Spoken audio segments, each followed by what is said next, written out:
Today, we are unboxing and assembling the new APEFOX RH20, a powerful, budget-friendly folding e-bike. So, without further ado, let's get started.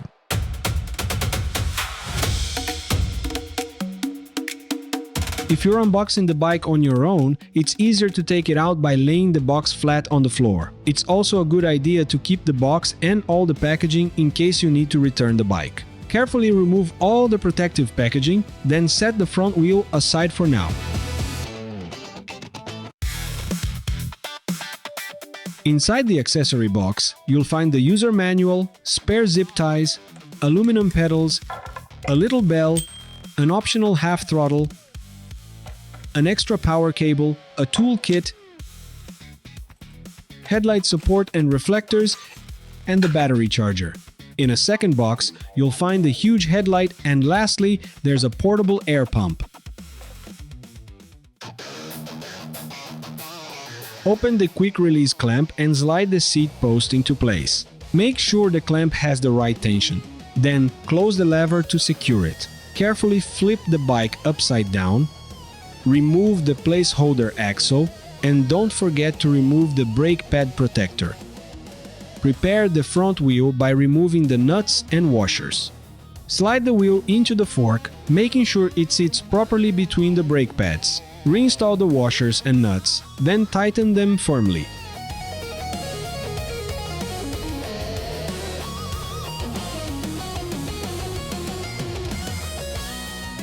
Make sure the wheel spins freely. If you hear any rubbing, the front brake may need adjustment. To adjust the brake, loosen the upper and lower caliper screws. Find the position where the wheel spins freely, and then slowly tighten the screws back up.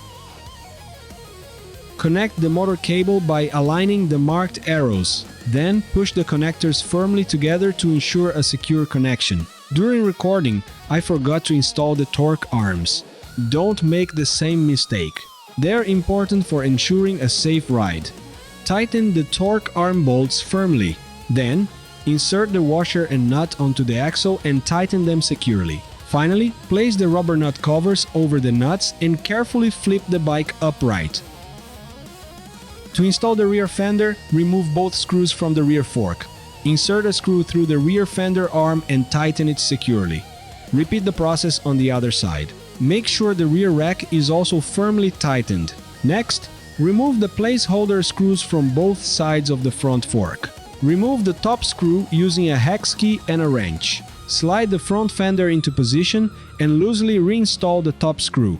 Now, firmly tighten the screws on the side arms. Finally, adjust the height of the fender as needed and tighten the top screw securely. To install the headlight, first place the support arms onto the front fork. Insert the internal plastic spacer. Attach the smaller piece to the first hole, and insert the support into the fork tube. Use the hex key and the 10mm wrench to tighten the bolts and secure the arm in place. Repeat the process for the second support. Position the headlight in place. Insert the rubber spacer between the headlight and the support arm, and then install the side screws. Make sure they are tightened securely using the wrench, and adjust the headlight so it points forward and slightly downward. Finally, connect the cables by aligning the marked arrows.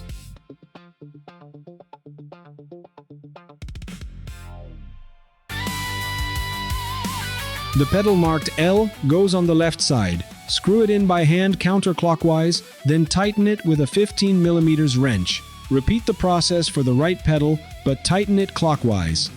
If you decide to install the optional half-throttle, a useful tip for removing the right hand grip is to apply a small amount of water between the grip and the handlebar. It's not easy, I have to say.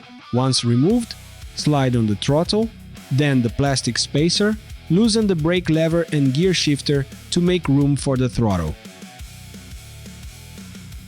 And finally reinstall the hand grip. It may require some force to get everything into place. Use a 3mm hex key to secure the throttle. Reposition the brake lever and gear shifter, then tighten them firmly. Connect the cable by aligning the marked arrows, then secure the cables using the spare zip ties. Remove any excess zip tie material.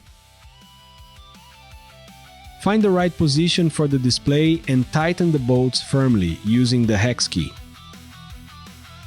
To install the bell, first place the rubber spacer around the handlebar. Position the bell and tighten it securely using the hex key. Make sure the front wheel is perfectly aligned with the handlebars, then tighten all the stem bolts firmly to ensure a safe ride. Don't forget to install the stem rubber cap. Inflate the tires to your desired pressure. Finally, test the system by turning the battery key to the on position, then press and hold the on/off button. And that's it! The new APEFOX RH20 is ready to ride!